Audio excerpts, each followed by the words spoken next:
Welcome to the Exceptional Sales Leader Podcast with Darren Mitchell. If you're a sales leader looking to take your leadership to a whole new level, then this is the podcast for you.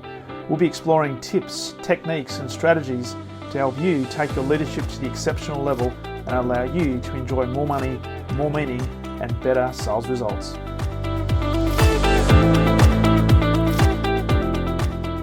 Welcome back to the Exceptional Sales Leader Podcast on what I must say is a beautiful Friday morning here in Melbourne, Australia.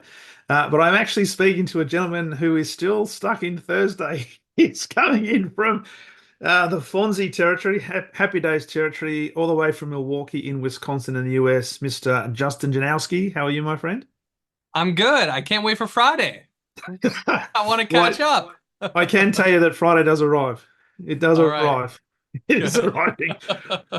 It's funny. We were just talking when I jumped on LinkedIn just then and saw that you were from Milwaukee. The first thing that came to my mind was Happy Days, and you then mentioned that there's a statue. Is it a bronze statue of the great man? A bronze Fonz by the Milwaukee River downtown that people like to go and take pictures with, commemorating Happy Days. Yeah.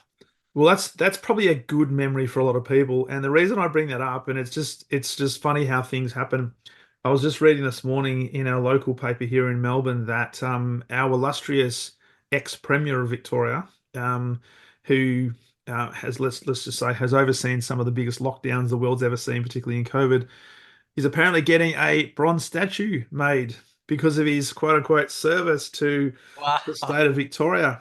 And I'm thinking, wow, what two ends of the spectrum. There you are with Fonz, with the bronze statue in Wisconsin, probably with the happy memories that he created for many people in their childhood. And on the other end of the spectrum, we have a bronze statue for somebody who's divided and conquered the state. Mate, I'm not making any assertions here, but I suspect that the one that gets put up for our ex-premier won't be clean for very long, let's just say. Yeah. Oh, man. It's crazy. So looking forward to this conversation, Justin. You've been in sales for a long, long time. You're the current founder and CEO of Faith2Influence and have spent the last 17 plus years mastering the art of transforming sales into a humanized practice, which I really love, that prioritizes truth over profit. So before we get into this, because there's lots of topics I'd like to delve into, particularly from a selling and ethics sort of perspective, for the people listening to this, you can just give us a bit of a background on your career to date and what led you to getting into this part of the business in terms of starting this business back in, I think, 2018 from memory. Yeah, December of 2018. So 2019 was my first full year doing what I'm doing now. But I started in sales in 2010. 2006. 2006, I started selling Cutco kitchen knives. And that was my first sales job. It's an American-made, like, expensive kitchen brand, and I would do in-home presentations. I would sit at people's tables and cut things and do some different kind of demonstrations and sell Cutco. And then I went on to do some financial planning, and I did a bit of business-to-business sales. And along my sales career, I encountered a couple of coaches. Mm-hmm. The first one was Hal Elrod, who wrote The Miracle Morning, which is a pretty phenomenal book that people love across the world, and there's a lot of different versions of it out there now. And then later Ben Skemper, and as they were coaching me, I realized I loved the work that they were doing. I wanted to do the same thing. And Ben said, why don't you come work with us? We need a salesperson on our team. You can be the salesperson, begin working in the coaching space. Yep. And so I worked for them for 4 years and sold high ticket offers, and eventually felt like I wanted to do similar work, but I wanted to bring a faith version of it and like an integrity to the sales process that felt like it aligned with my values. And so I started Faith2Influence, and it went much better than I expected out of the gate. I was hoping just to earn 60 grand and stay in business and not have to go get a job, but God provided over $250,000 in revenue my first year. And I've been working with coaches and entrepreneurs since to help them close more deals and do it in a way that feels good. Nice. Love it. Because I know in your resume, if you like, or your bio, you talk about the fact that after 3 years, you're generating $1 million of revenue for the business, and all from an ethical and filled with integrity perspective. So what I'd love to delve into with this conversation is maybe just demystifying or debunking some myths out there around sales. And starting in sales in 2006 with Cutco. Love your perspectives before that around sales and how, if at all, that perspective has changed over the years. Mm. I always thought that sales was interesting and fun. I grew up watching movies about the law, and I thought maybe I wanted to be a lawyer when I got older because I liked the idea of like communicating your point and finding the way to use words and things like A Few Good Men with Jack Nicholson and Tom Cruise, like movies like that. I just loved. I just loved communication. I loved witnessing how people communicated, talked, made their point, influenced others, and sales to me didn't feel a whole lot different than that. So when I had that interview with Cutco, I didn't really know what I was going into in the interview until I got there. And then I was like, oh, that's interesting. That's different than I expected. But for whatever reason, I had no skepticism, no fear, no concern right away. I was just like, that sounds great. That's a great product. I can sell that. What? I can earn commission. I don't have to just get an hourly pay. I can earn more. It was easy and natural for me. I know it is not for most. So, like Yeah. debunking the myth, I think most people believe that they have to be pushy or manipulative or deceptive or greedy to be successful in sales. And because they think those things, they avoid sales at all costs. Mm. Even entrepreneurs or people who have sales jobs regularly get stuck in sales avoidance because they've got old stories about what sales is, and that's going to be Yeah. a bad experience for themselves or for the other person or both. Mm. And I just know that sales, when done right, is simply making it as easy as possible for the right people to say yes. Sales, when done right, can feel really good, whether people buy or not. Sales, when done right, feels like leadership or coaching Mm. with an invitation at the end of it. And so I think people just need to find the right process that they can feel confident in and that they can honor their prospects with. And how much of that, because I love that description, how much of that is because you mentioned a couple of mentors that you had access to in your career. How much of that would be process that you have to follow, right? So whether it's a methodology that a company has versus your own values, your own belief systems, and I guess your attitude towards that. Yeah, man, we teach what we call the art of influence and the internal art of influence first, which is like what's going on in your own mind, your own heart that influences the way you feel and the way you show up. The truth is, like, that is the most important thing. Mm. And there's three parts to it. One is your identity or the way you see yourself, who you believe yourself to be. A second piece of it is your emotional state Yeah. in a given moment, specifically going into a sales call. How do you feel? Emotions are really contagious. If you feel good, you're going to do well. If you have a high level of confidence, you're going to be more influential. And then the third piece of it is the stories we tell ourselves. What are the Mm. stories that we're telling ourselves about sales and about money? Are they helpful? Are they empowering? Do they make it easy for us to want to make sales and grow our income? Or do the stories that we have about sales and money cause resistance that get in the way? These things are super important because there are salespeople all over the world selling the same things for the same price, getting dramatically different results using the same scripts and processes. And so it really comes down to like what's happening inside your own mind, your own heart, that affects the other way the other person feels with you, how easy it is for them to trust you, and how easy it is for them to say yes. So that to me is the most important thing. I'd probably say that's 70% of the deal. Yeah. And then, if you've got once you're to a healthy place in those areas and like how you view yourself, the way you feel, and the stories you have around sales, money, your product or service, etc., then the other 30% is the sales process you're actually taking people through. It really matters. And if you want mastery, you got to get great at that part of it. But it's difficult to do well if you don't get the first part done well first. It's really interesting because I totally agree with you. And working in business to business sales for a long time, it's amazing how many great salespeople continue to get the consistent high results, and they're always up the top of the success tree or the sales performance ladder. And you just knew that their whole persona, their whole attitude, irrespective of what was happening in the industry, irrespective of whether there was challenges within the supply chain, whatever the case might be, they still found a way to get cut through. And there were people looking at them and say, "Oh, Justin, you're so lucky. You happen to be in the right place at the right time." Or, "How do you Mm. get all the good referrals, Justin? How do you get all the good opportunities? Why can't I get all that stuff?" And when you analyze it, it came down to people's attitudes and their approach, and the Mm. stories that they were telling themselves. So, in your experience, not just for yourself, but with all the thousands of organizations you've been working with in the business, um, what are some of the things that perhaps block people or hold them back from an identity point of view? And as because there'll be people listening to this who think, you know what, if I can just get over some of the things that are causing me some pain, and they might think it's the actual sales process or the quality of the customers or the prospects, but it might just be looking inside themselves. What are some Yeah. things from an identity point of view that people can kind of look at? Yeah. On the identity side, people are oftentimes stuck with a negative self-talk, and they're telling themselves over and over on repeat another one way or another that they're not good enough, Yeah. or that I'm just not a salesperson, or I can't do this, or I'm not as good as John in the office, or whatever it is. And humans are creatures of habit. We something like 90% of the thoughts that we have today are the same thoughts we had yesterday. And it's like we think the same things, we do the same things over and over and over. One of my friends, who we've done some sales for and sales consulting for in the past, John Acuff, he's a New York Times bestselling author in the U.S. He wrote a book called Soundtracks, and that's what he calls it. He's like, you've got this soundtrack that's playing over and over. I'm not good enough. I'm not good at sales. I can't do this over and over and over.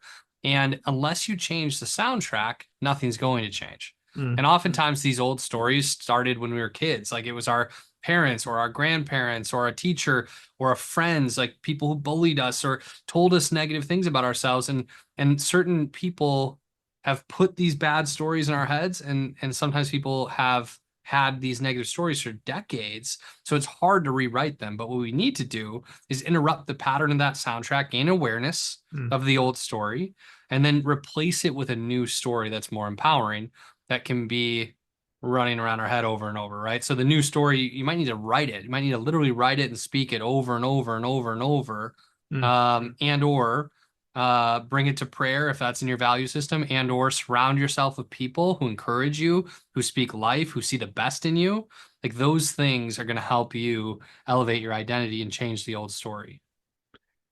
And for many people it's a challenge because it means confronting perhaps their true self. Yeah. And many people, two hands in the air, might have been maintaining appearances for a period of time, and there's a certain, I guess, expectation that people have, and therefore, based on expectation, we believe we have to be portraying a certain version of ourselves in the Mm. marketplace, and it's hard. It's hard work.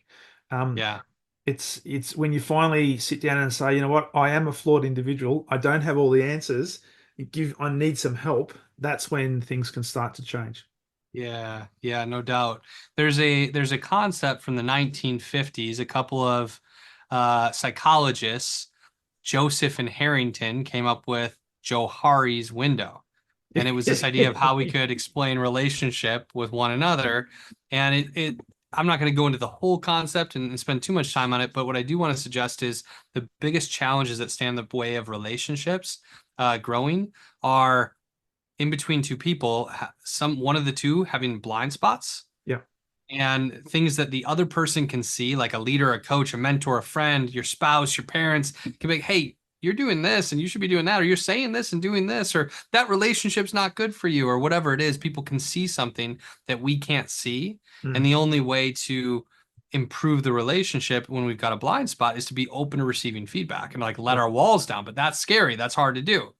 And then the other thing that gets in the way of deepening relationships beyond the blind spot, or the person who's not willing to receive the truth about the blind spot, is the mask.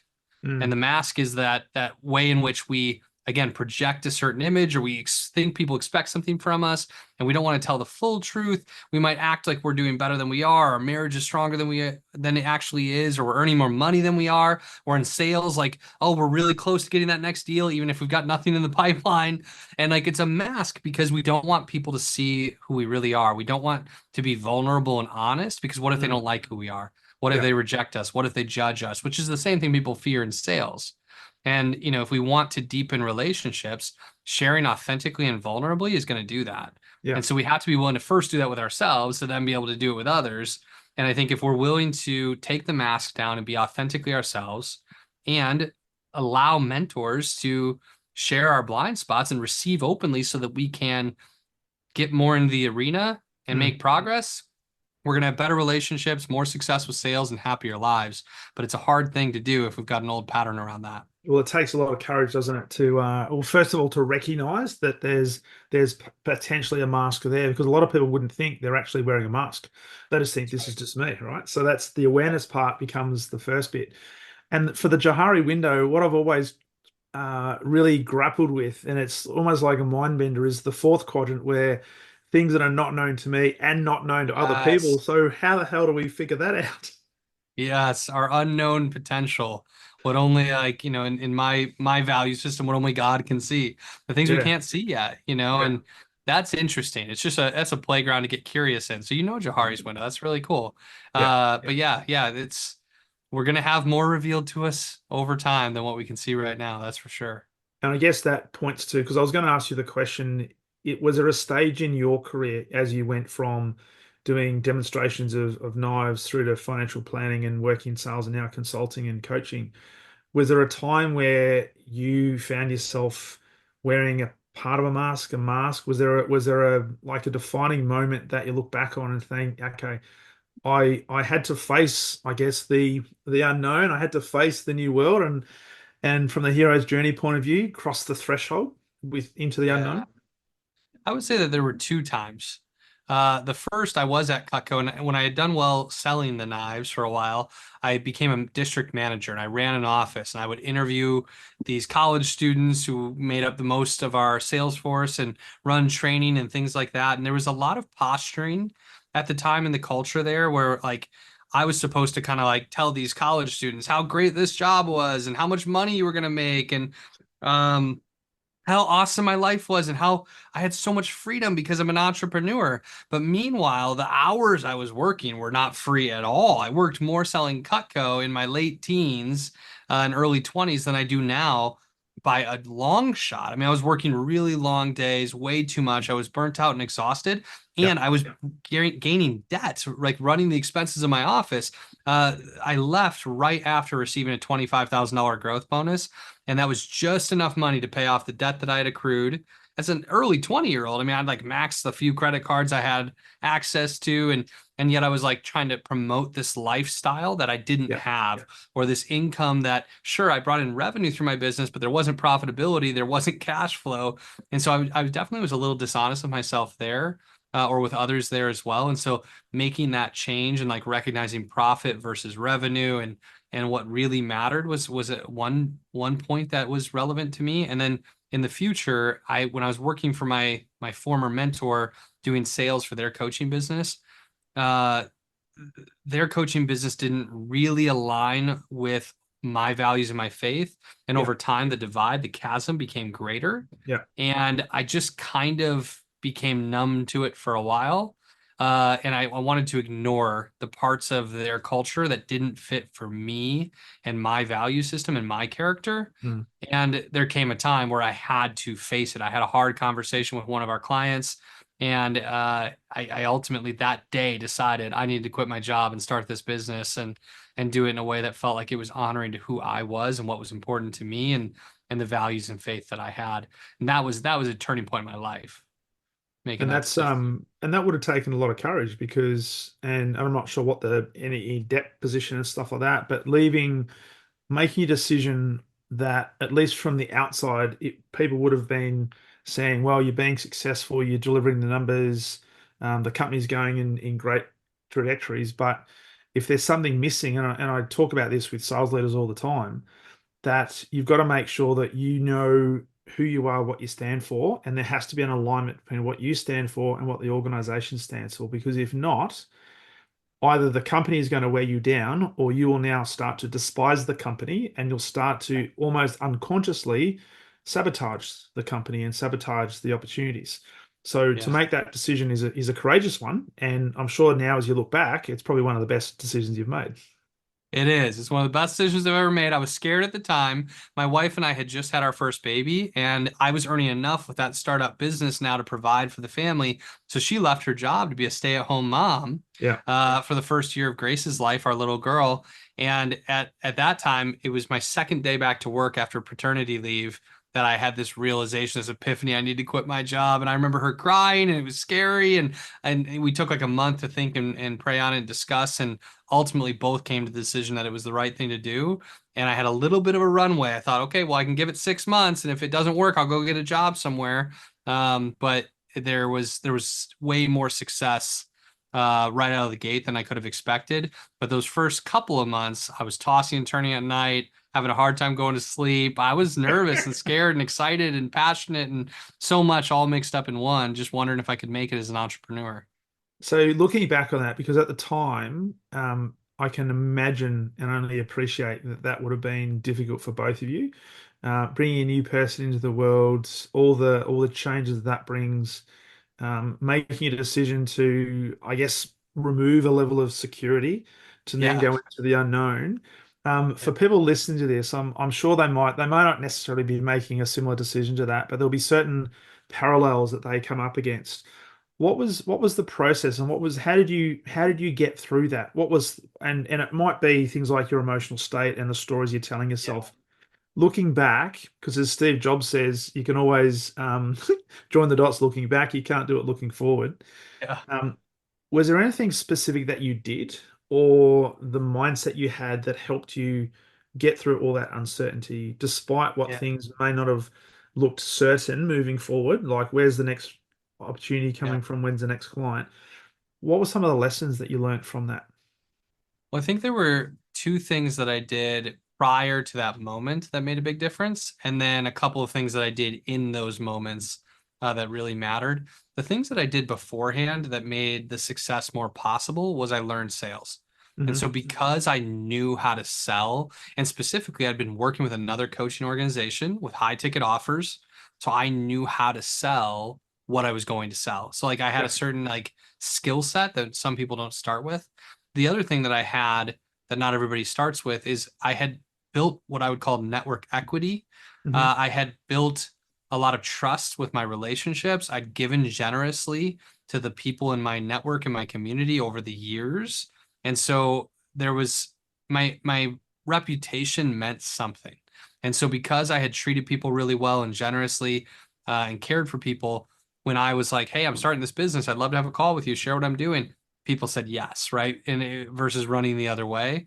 And then once we were on the call, I knew how to have a sales conversation that was leadership focused and honoring of both sides, but made it easy for the right people to say yes. So those are the two things I had going into it that were reasons why I succeeded.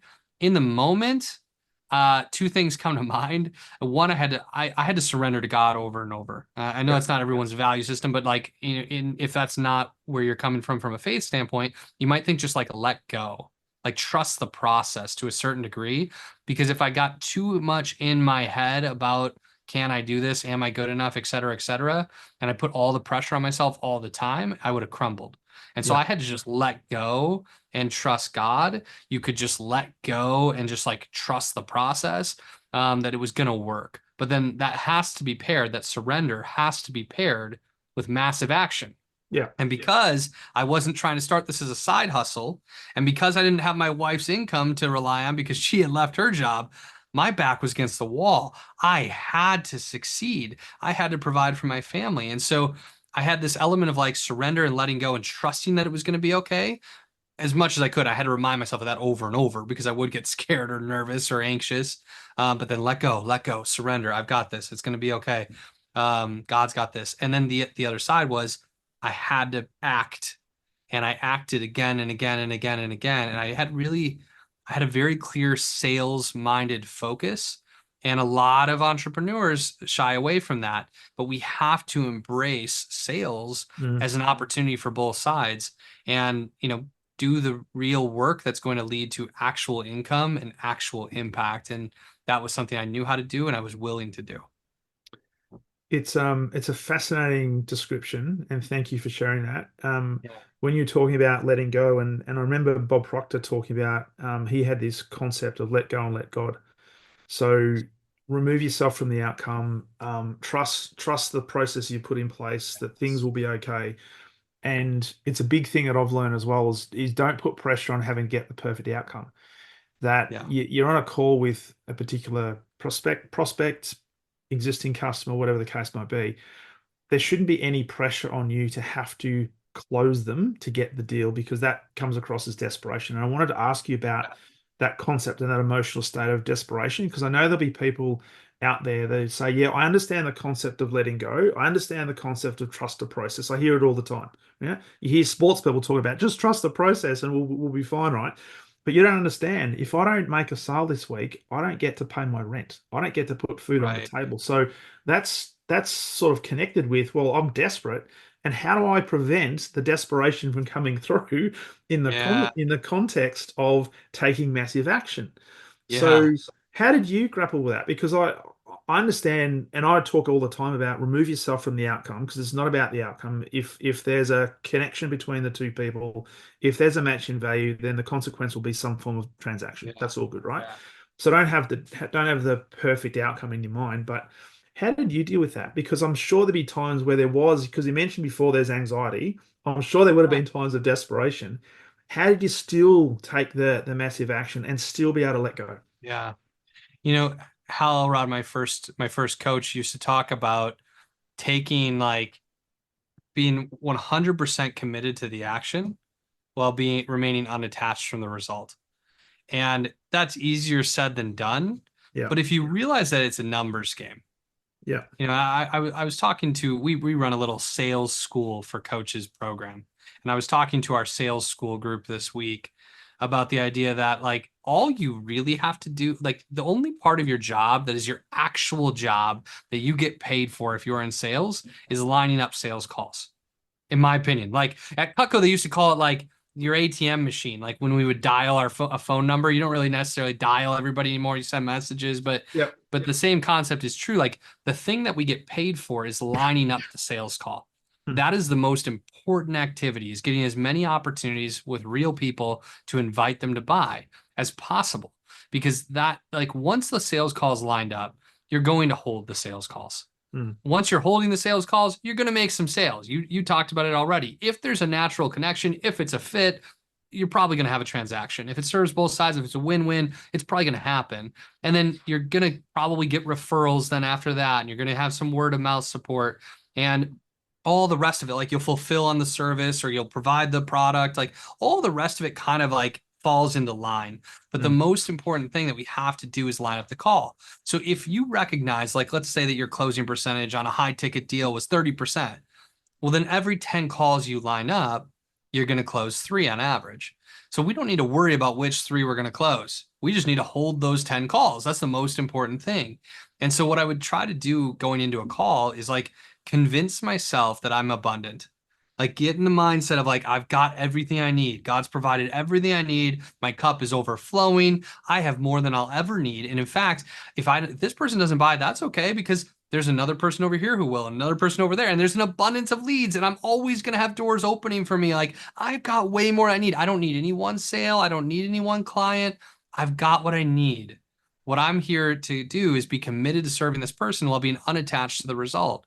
I want to make it easy for them to say yes, but it's not my responsibility to make them say yes. It's hmm. just my responsibility to show up. And if we have commission breath and we're desperate, it's just like dating, you know? It's just like dating. In the dating world, when somebody is far more eager than the other person in the dating relationship, that's usually ineffective. It makes the other person less interested. What we want to find is like an equal level of interest. And so the same thing in sales. If we're too eager, if we want the sales too bad, people can feel that it's about us, not them. And so we just have to convince ourselves in a pre-call ritual before we get into that sales call that we've got everything we need, that we're okay, that we're at peace, that we're taken care of, and we don't need this sale, but we're just committed to serving this person and inviting them, and then just trust. That's the surrender piece. Yeah, And so we just have to do that over and over again. yeah, yeah. It's and that points to two things that you talked about before. The emotional state. So getting Yes. yourself into an emotional state that I'm here to serve, that there is an abundance, that if the person buys, great. If the person doesn't buy, great. It's all good. But also then the stories you tell yourself as well. Because Yeah. you mentioned a very important term there, and that is commission breath. Yes. And there are so many people that have that. And I think a lot of it comes, and particularly in the businesses that I've worked in when I was in corporate, you had teams that had a finite patch of accounts. Mm, And so there's almost like this rigid, not an abundance mentality, but it was almost a scarcity mentality to scarcity. say, this is my ring fence of my portfolio. If I Yeah. don't, if I don't maximize and squeeze everything out of this portfolio, then I am stuffed. Yeah. So that was just a natural extension of, well, I must have some sort of desperation because, and customers would feel that Yes. versus saying, well, hang on a second, let's just look at the whole industry and say, can we do things better? Can Yes. do things differently and say, well, hey, there's an abundance of opportunities out there, and who needs more? Who needs who more is the other thing. Yes, no, that's 100% true. And the reality is our emotions are contagious. When people laugh, when somebody laughs, we laugh. When we see somebody laugh, even in a movie, we start to laugh. You start laughing here. I'm like, I was just thinking, man, I really like Darren because you're laughing, you're having a good time. I immediately start to feel better, happier, more joyful. I'm feeling the humor. Like, I'm like, oh, what I said was funny. I must be funny. I'm feeling way better the moment you start laughing.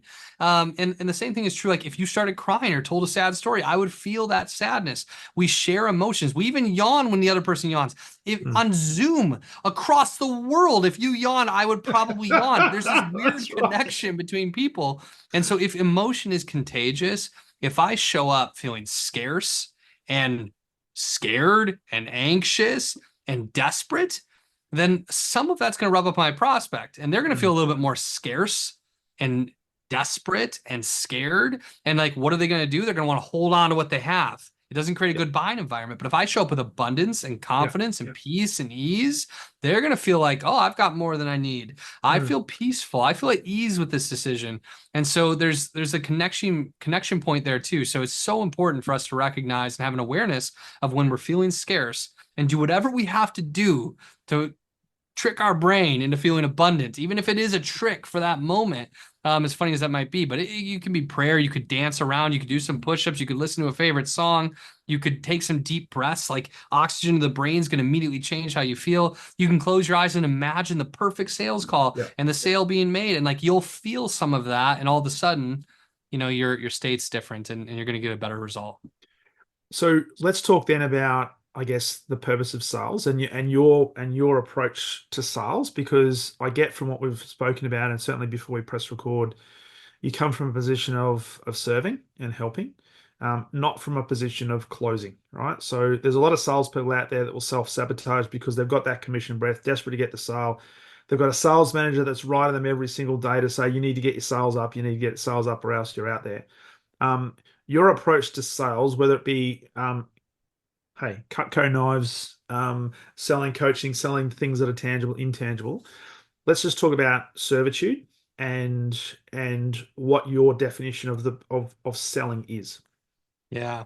Yeah, for me, the definition, I kind of mentioned it before, but it's making it as easy as possible for the right people to say yes.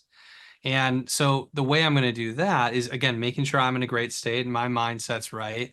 But then on the call, I'm not going to focus on my resume or features and benefits or overselling or pushing who I am.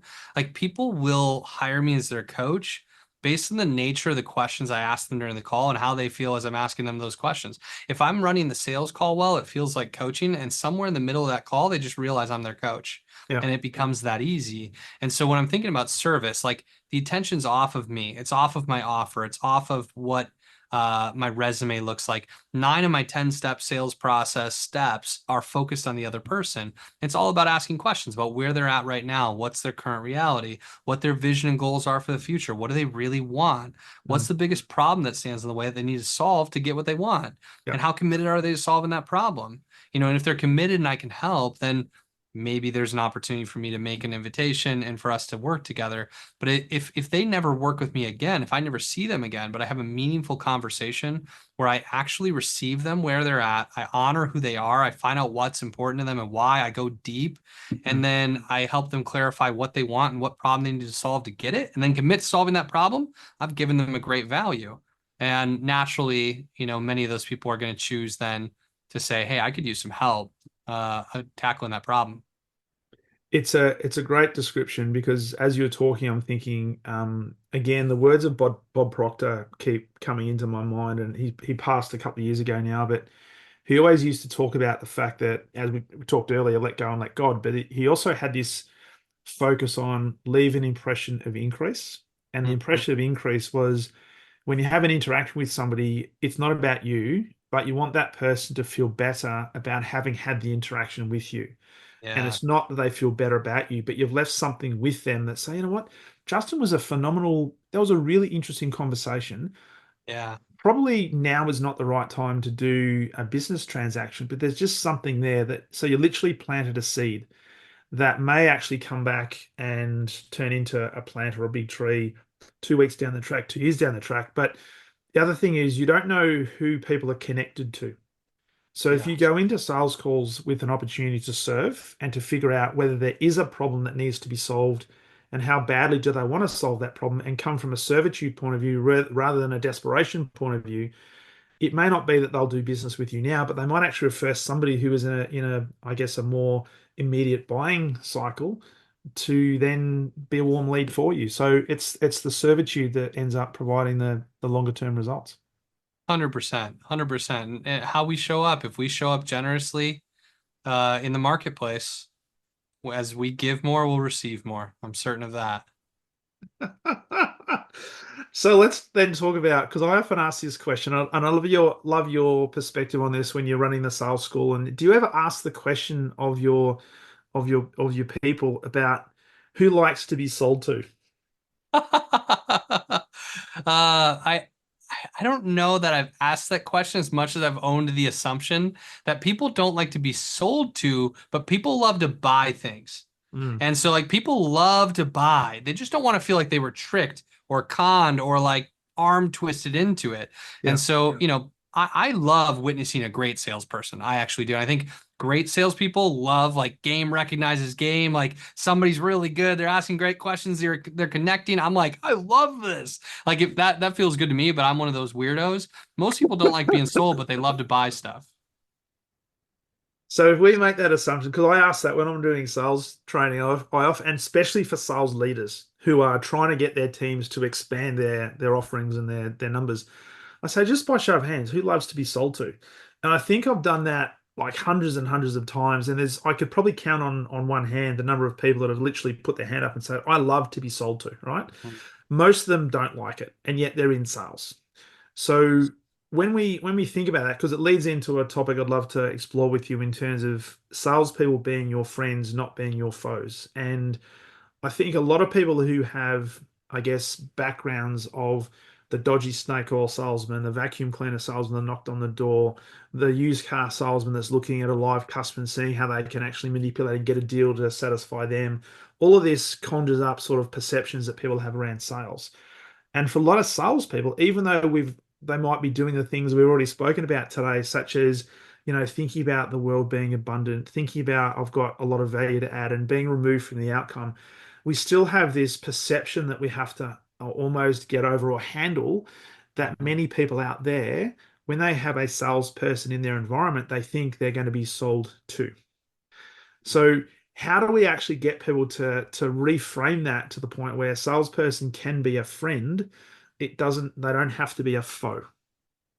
Yeah, it's a good question. One of the things I believe is that sales, when done right, is fun. Like it's not this bad, icky thing that bothers people. Like it actually is really fun. Um, but friend versus foe, the truth is I don't necessarily want to be either one of those. I'd rather be a friend than a foe. And I think that like, I become friends oftentimes with my clients and the people I have sales conversations with. But one mistake that some people make is they make it seem like they're trying to build a friendship. Mm, And then there's this sales pitch later on, and it seems Yeah. out of the blue or surprising. Like if multi-level marketing is famous for this, it's like my wife and I met a new couple when we were like in a town that we weren't from, and we just moved there, and they're like, "Oh, we should go to lunch. You guys are awesome. We'd love to get to know you." And like it was all part of a sales pitch, but we didn't know it. So Yeah. like if sales isn't transparent, Yeah. that's when it feels bad. When we're surprised by it. So some people so badly don't want to be the foe as a salesperson, and wow, this light just like shot up in my face. Give me 1 second. That's interesting. I'm a sheesh. Um, Weird. Let me turn this off. See the My light, light mate. changes color by itself. Oh, really? Anyways, some salespeople, yeah, I didn't touch anything. It just like changed the color. Some people don't want to be the foe. They're so afraid of being the foe that they go too far on the side of being the friend. And then either they can't make a sales offer Mm, with integrity because they've gone too far, like into the friend zone, almost like dating or something else. Like they've gone too far as the friend to mm. make an offer, or they make the offer anyways, but it feels out of rapport with like what's going on in the relationship. The Yeah. foe obviously is this like aggressive person who's in for themselves against versus being in for the other person. For me, I just want to be transparent. I want to be assertive. I want to be a leader. Mm, I want to be an authority more than I want to be a friend or a foe. So, like, one of the ways I do that is by having a pre-frame at the beginning of the sales conversation. Like, hey, John, thanks so much for taking the time to connect. I want to make the best use of your time and mine. Could I lay out a simple structure for this call? Yes, cool. The reason we're talking is Darren tells me you're a great coach and a great leader. And I actually work with coaches to help them optimize their business models, pricing, sales strategies so they can scale their income and their impact. My outcome on this call, this is a transparency piece, is get to know you and see if it's a fit for us to work together. And yeah. I'd like to get that outcome by asking some questions about where you're at in your business right now, what your goals are for the future, and figure out what the biggest challenges that you're facing. From there, I'll give you some perspective based on what I hear. And if it seems like a good fit, I'll explain really specifically how I work with my clients. And you and I can decide either to work Mm, together or not work together. And either yeah. way is fine. Does that sound good? And Yeah. like I get consent to sell, but I've laid out and I get to that point like in like a minute usually. Like I don't do a lot of rapport at the beginning because if I do too much rapport, it can feel too friendly Yeah. sometimes. Yeah. But I'm not going to bulldoze them either, which feels like the foe. So by getting into that pre-frame and asking good questions and like getting consent to sell and telling them that like, we want to make a decision together and like, does this all sound okay? Does this sound good? Now, like I've positioned myself more as an authority and a Mm, leader and somebody who can help them identify and solve the problem. And it allows me to build a relationship that's built on the transparency of this being a sales call and me being an authority and an expert in my area and me being able to help them. And naturally, like if we work together, we're going to become friends. We're going to continue to build that relationship. But I kind of want to fit somewhere in the middle as assertive and friendly, mm. but also an authority. It's a great description. And a lot of my clients, I've got a client that they're a, they're a, they're in the business to business space, and the sales teams are calling on branches, calling on business owners all the time, and some of them have this reticence to want to ask for the sale. And some companies even go to the length of changing their title to remove the word sales from their Right. title, and they'll call themselves an account director or a customer success manager. And I keep saying to them that just you got to be proud to be in sales and Yes. don't shy away from that. So when you're in, because your customers know that you're representing a brand, you are there to sell. So don't excuse that fact, own it, right? Yes. Oh But my it's gosh, but it's how Darren. you Yes, please. More of that. That's something that's a pet peeve of mine that I really care about. If you're in sales, you're in sales. Like, let's not yes. shy away from the word. It doesn't have to be a dirty word or a bad thing. No, It can be a wonderful thing. And if we try to pretend we're not in sales and then we try to make a sale, it gets weird. it does. So own it, right? And if your Yes. customer knows that your intention is to sell stuff, right? Let's just put that on the table. It's then how you go about doing that that's the most important thing. So all the stuff we've spoken about today, you think about, and that 1 minute conversation you just had before in terms of pre-framing the call, if Yes. you can do that with every customer you have a conversation with, it gives them clarity. it gives them transparency. And if through that conversation that there is a fit, then the natural consequence, they're going to expect you to say, well, everything you've shared about, I think there's going to be a fit. What do you think? Or would you like to know what the next steps are? You just have the conversation. So there's Yes. no there's no icky or yucky transition into now I'm going to go into the sales pitch Right. No, and you're my doing voice exactly changes what you and both agreed you would do. that's Yeah, you're right. totally right. I'm so happy to hear you say that. And like I think the same thing about people taking sales out of the title when what they do is sales, which just makes the whole thing seem like you're trying to hide something. We Yeah, just need to be more honest, more transparent. that's it. That's it. Yeah. So, if you are looking at, I guess, the industry today, and you're on a mission, I'm on a mission, we're on a mission. What do you think I guess, the biggest challenge is for salespeople today? Because there's a lot of talk out there. Like in the US, there's going to be uncertainty around who's going to be the president and what's going to be the flow-on effect. In Australia, we've got this cost of living crisis that some people buy into, others don't. So there's a lot of stuff happening, and there's a lot of external noise that might create reasons not to be quote unquote successful. What are you seeing as some of the biggest challenges around selling Yeah. today? For me, those kinds of reasons that people might point to have never affected me. And that's the reality is that the biggest challenge for salespeople is whatever they think the challenge is for themselves. Whatever they convince themselves the problem is Yeah, becomes the problem. So if we convince ourselves, oh, well, whoever's in office or the economy or the leads my company's giving me or this other product or whatever it is, people love to point at something else, and we can absolutely choose anything. Like, oh, people don't buy this time of year, and yet some people are gonna be, oh, people don't buy around the holidays, and other people are having their biggest sales months ever during the yeah. holidays. It's all about perspective and what we believe ourselves, and so the biggest challenge that salespeople are facing today, number one, is their own belief systems. Like that is the most important, biggest challenge that they're facing. And whatever else they think the challenge is a product of a poor belief system, most likely.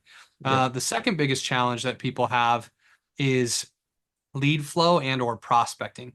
They probably don't feel like they've got enough people to get on sales calls with. And it might be because they're not resourceful enough or they're actually afraid of prospecting and reaching out and booking more calls, which is the most important activity, but the least desired activity by most salespeople. But if you think about it, as you said before, if you let go, trust the process, and take massive action, then that won't be a problem. Not a problem. It's not a problem if we get to work. Like we just need to make it happen. We need to value what we stand to gain more than we value and like in our vision for what we want more than we value our excuse or our fear. And what do you say to salespeople that says, you know what, I so what comes first? Because the number one challenge you said is self-belief, and the belief system you have. The second challenge is the lead flow opportunities to prospecting and stuff like that. If you had a client in front of you right now who was giving you, you know what, I just don't have enough people to talk to. I'm not quite sure this is for me. If you're their coach, what are you focusing on them first? Are you focusing on, for example, hey, just take massive action and trust the process, and the belief will come through that because it's the old competence confidence loop? Or would you say, you know what, you really need to do some work, you need to check up from the neck up, and then it's going to mean that prospecting will be more effective and you'll have a better return? Where do you tend to focus your attention as a starting point? Good question. And I think when we think about something like exercise, it's kind of is a good example. Uh, what do you need do you need to feel motivated to go exercise, or do you need to tie your shoes and take the first few steps, and then all of a sudden the motivation shows up? In some cases, we just need the repetitions, right? We just need to do it even when we don't want to. We need to do it scared, and Yeah. then we'll start to get some results, and we'll start to build our confidence. We'll start to feel better. In other cases, like doing it scared is not an option because we're way too far gone and we need to like do some mental health, checkup first to get to a place where we've got enough confidence to take action. But the truth is the first thing that I thought of, Darren, is if somebody's telling me like, oh, I just don't have enough people or I don't know if this is for me. I work with mostly entrepreneurs. I might question, well, is this for you? Do you really want to do this? Why do you want to do this? Yeah. Truth is most people aren't cut out to be entrepreneurs. Mm, Most people should be employees. Mm. Most people are going to work better in the confines of the security of an employee. Yeah. Some people need something kind of in between the two, like a hybrid role where they're like a team member that's entrepreneurial or a salesperson that works for a company versus like doing sales for myself. So like Yeah. we need to first question like, do we have what it takes to be an entrepreneur? And do we want what we like? Do we want the success as a salesperson or an entrepreneur badly enough Mm. to find a way? Because the person who says, I don't have anybody to call, or I'm not willing to call those people, or I'm not willing to reach out to those people, that person needs to decide to either say that what they want is big enough that they're going to get through those excuses and find a way anyways, Yeah. or if those are real and they're bigger than what they want, they probably need to look for something else to do. Yeah. And so I'm open to minded to the idea that not everyone's cut out to be an entrepreneur or salesperson, Mm. but if you want it badly enough, you have to be able to find solutions rather than excuses. Yeah. And there's always a way for somebody who's hungry and wants it badly enough. Absolutely. And just take action. And through that Ah, action, you'll get a level of confidence, even if it's not great results in the short term. The more right. you do it, the more momentum you're going to build. And then the Yes. confidence, and then you surround yourself with good people, and it's like a springboard Yes. effect. Um, Repetition is the key to mastery. yes, and repetition breaks down resistance. Yes. Awesome. Hey, Justin, I'm conscious of time. It's we're nearly on the hour, so love this conversation. Such a wonderful conversation. I've taken a heap of notes as well for myself in my own business, so thank you for that. For people listening to this who would like to learn a little bit more about you and certainly connect with you, where's the best place for them to do so? A good first step is to go to www.goodsalespdf.com. If you go to goodsalespdf.com, you can get a copy of our 10-step sales process for free. And you'll get on our email list where we can send you our weekly podcast on sales strategies for Christian coaches. And we'll also send you our weekly sales newsletter. And it can be a good starting place. And of course, if you want to respond to any of those emails, that'll come straight to me Yeah, and I can, interact with you directly. But goodsalespdf.com, that's the place to go. brilliant, brilliant. And as a good salesperson, as a good entrepreneur, as a good podcaster, if you were to leave the listeners with one parting gift, one parting, I guess, bit of wisdom, what would that be? Mm. First thing that popped in my mind that I'm going to just trust is do it scared. Yeah, Sometimes you just have to do it scared. love it. And then it won't feel so scary It after won't. that. Mate, that is brilliant. Absolutely love this conversation.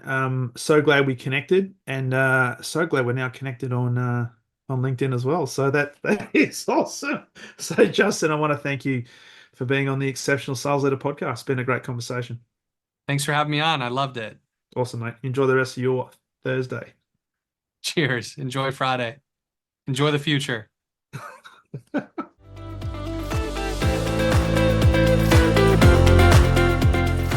Thank you for listening to the Exceptional Sales Leader podcast. I trust the information in this episode has been helpful in your journey towards becoming exceptional.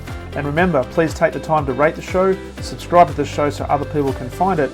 But also, if I can help you, jump on my calendar, go to leadwithdarren.com and let's have a conversation about how I can help you along your journey to being exceptional.